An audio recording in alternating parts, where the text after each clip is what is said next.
How's it going, eternal people of YouTube? Okay.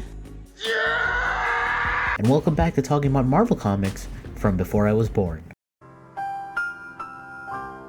Today we're covering the Eternals because somebody at Disney still doesn't want mutants. You can't keep getting away with it! So instead we're going over the first iteration of the Eternals, which was kind of a pet project of your boy, Jack Kirby. Jack Kirby, known for his artwork and style, has worked on everything from A to X. We're going to be covering all 19 of his series in as short amount of time as possible, so I can promise you knowledge that you can take with you to the movies when you watch the Eternals, just maybe not that coherently. So without further ado, let's enter that danger room. Professor. We started with these explorers who have arrived at an ancient temple in Peru. So like all poorly written archaeologists at the time,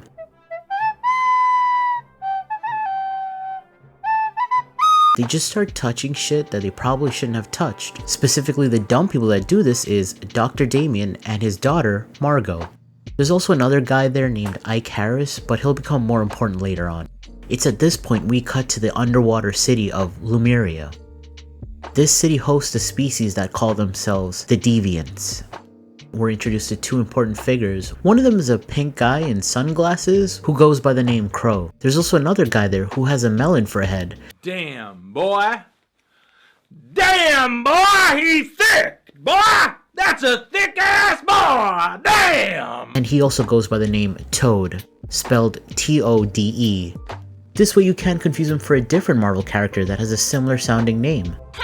Somehow Toad has found out that the Eternals have reached the ancient Incan temple in Peru, so he sends Crow in a super secret submarine to find out what's happening in that temple. And just like that, we cut right back to our guys in the ruins. Seriously, the pacing in old Marvel comics is both weird and abruptly harsh, but we're just gonna have to roll with the punches. So we're back at the God Chamber, and Ike Harris starts bugging out and talking about the universe. This gives Damien and Margot major sus vibes. Ike then proceeds to give one of the biggest exposition dumps in this entire story.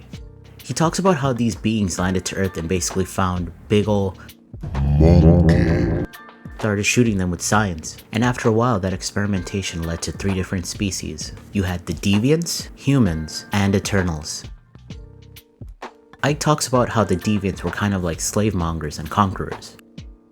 Meanwhile, the Eternals are looked at like the perfect form between all three of them.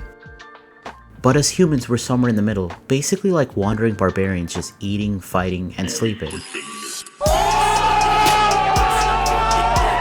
Later on in history, we find out that the Deviants would basically enslave as many humans as possible and use them to build their empires to slowly take over the entire Earth. But remember those beings that made all three of them? Well, apparently they're space gods. And when those space gods looked down upon Earth and basically saw all three species being general assholes to each other, well, they got pissed, nuked the Earth, Tactical nuke incoming!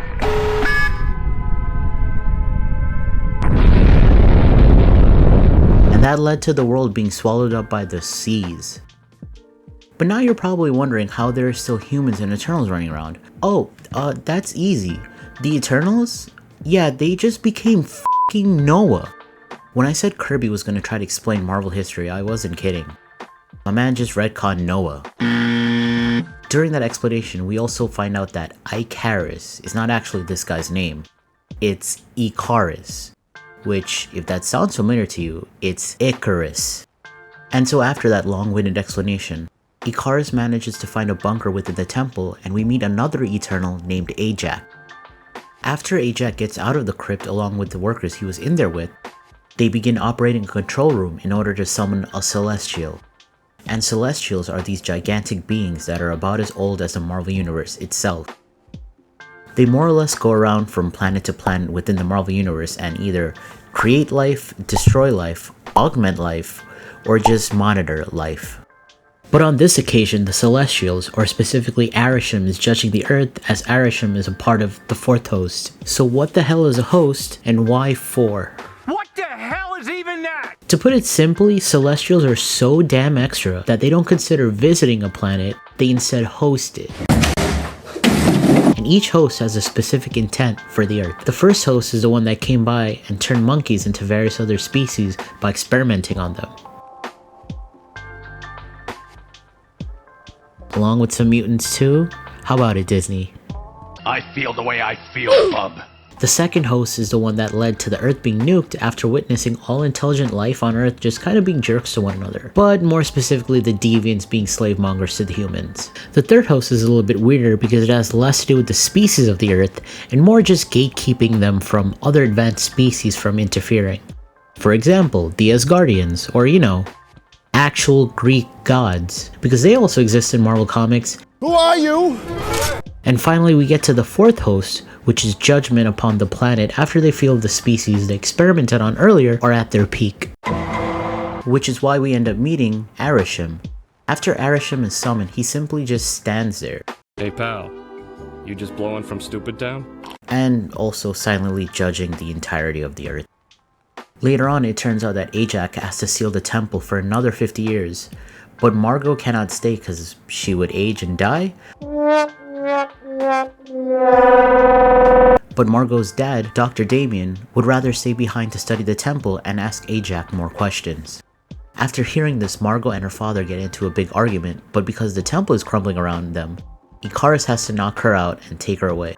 And as Ikaris is leaving, we see even more Celestials descend near the temple. At some point they find themselves in New York because Ikaris came to meet an old Eternal friend by the name of Cersei. While he's explaining to Cersei that the Celestials are returning, right then and there, Deviants start to attack Manhattan. So yeah, Manhattan is being overrun with Deviants, and while Ikaris is trying to fight back the Deviants that are attacking Manhattan, he manages to get kidnapped. But we don't have to worry about that because we cut right back to Cersei's New York apartment. The building is on fire. We find out that Cersei is actually from Greek mythology, and the same Cersei that turned Odysseus and his crew into pigs. She also low-key knew Merlin and is apparently a better magician than him. She gets cut off from her big exposition dump because a group of deviants break into her apartment and try to kill her, but she has a lizard beam?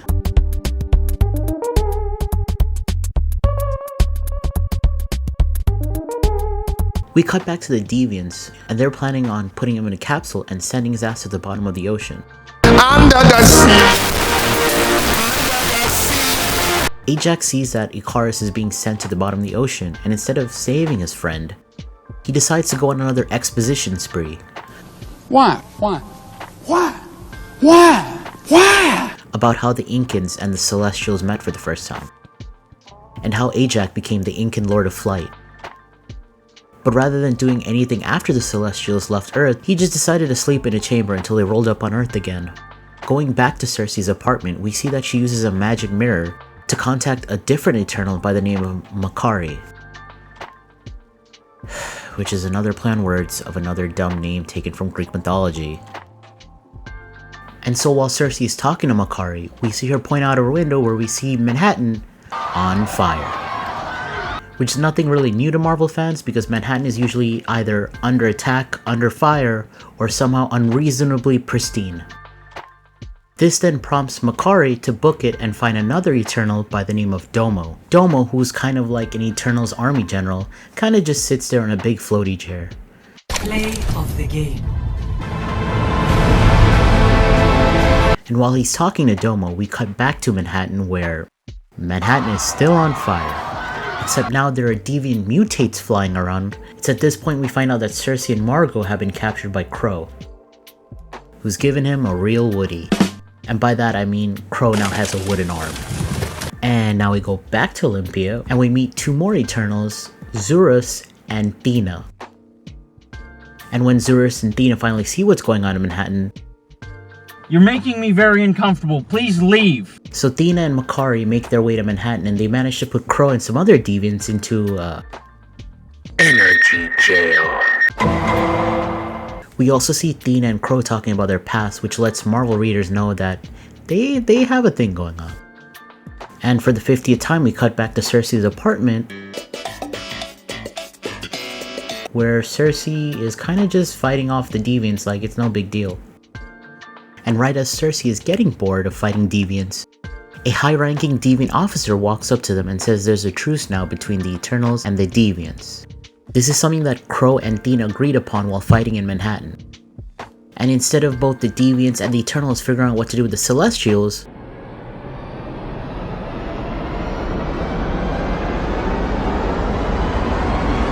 they just decide to go to City College in Harlem and just decide to have a Q&A with an anthropologist named Sam Holden. Are you crazy? Are you out of your mind? Yeah, that's probably good use of time. What follows next is one of the more insane and useless things in this entire series, in which we see S.H.I.E.L.D. agents get captured by Celestial, who then free the S.H.I.E.L.D. agents, and the S.H.I.E.L.D. agents try to attack the same Celestial again, and then get captured again.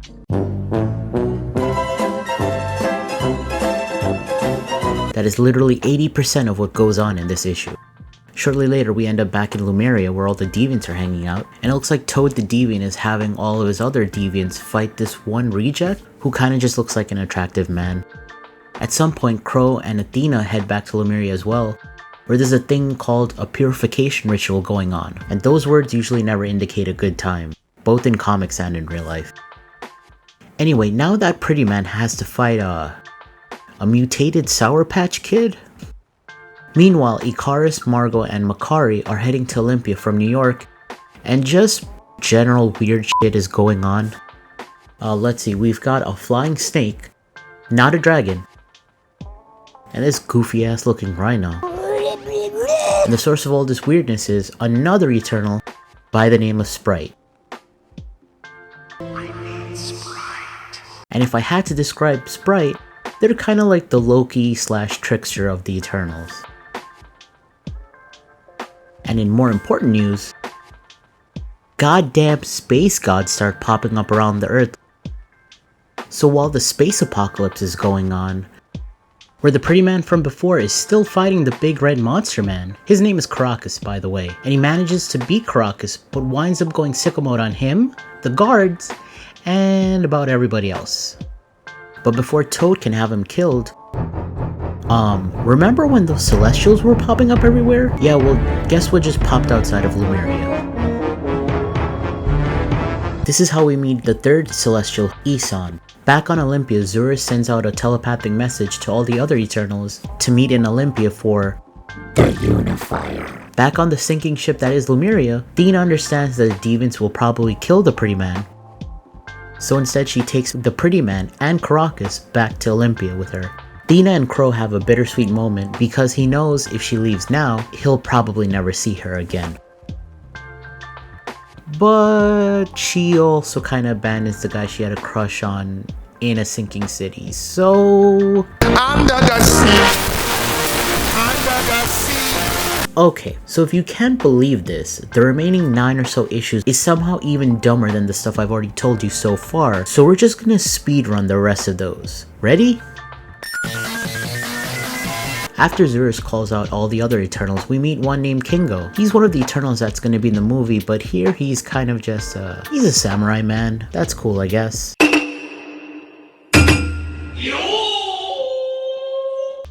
We also find out there's some Eternals living in Siberia who have to fight some Russian wrestling bros, and Russia decides to fuck around and find out what happens when you mess with the Celestial. So the reason why Zurus called the Eternals was to have them join the Unimind. So now the Eternals just happen to jump in this device thing, but it becomes a spaceship and decides to go to space to study Celestials. So remember when everyone left Olympia to jump in a giant space brain? Because sure as shit, Sprite didn't do that, and because Sprite is left alone, he goes to find another Eternal by the name of Gilgamesh, who also shows up in the movie.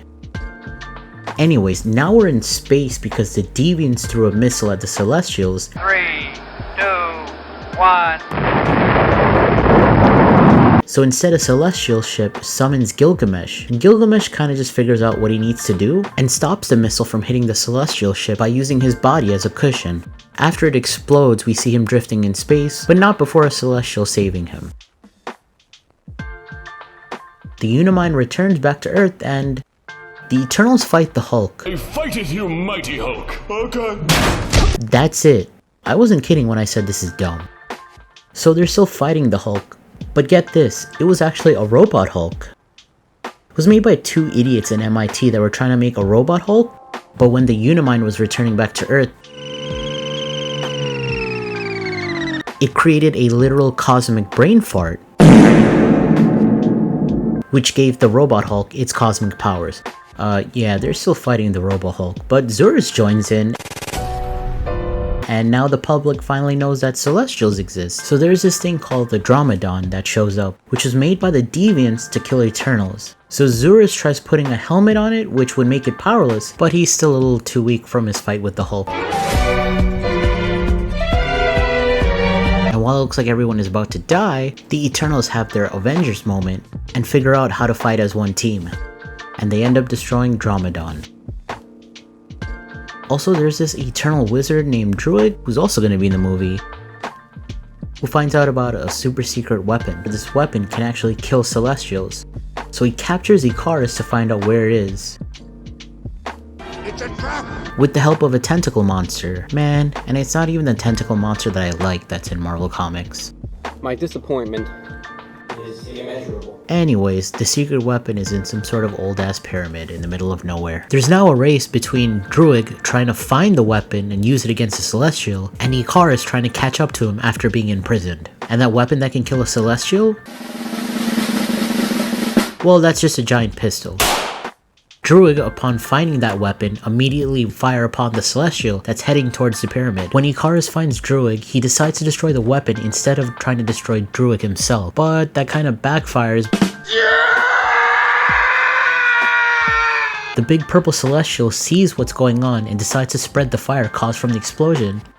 And then it just kinda walks away. And that's the end of the series. That is everything Jack Kirby had to say about the Eternals. What the absolute f***? And that's the end of Eternals issues 1 through 19 by Jack Kirby. While the series doesn't have the most in-depth character building, it did help lay the foundation of Marvel trying to explain the connection between the cosmic side of the universe and the Earth side of the universe. Either way, I hope you enjoyed this explainer. We're going to be switching slightly over to some DC content in future videos before eventually going back to X-Men stuff, because please subscribe to see all of the upcoming stuff on this channel, and as always, I hope you survived this video.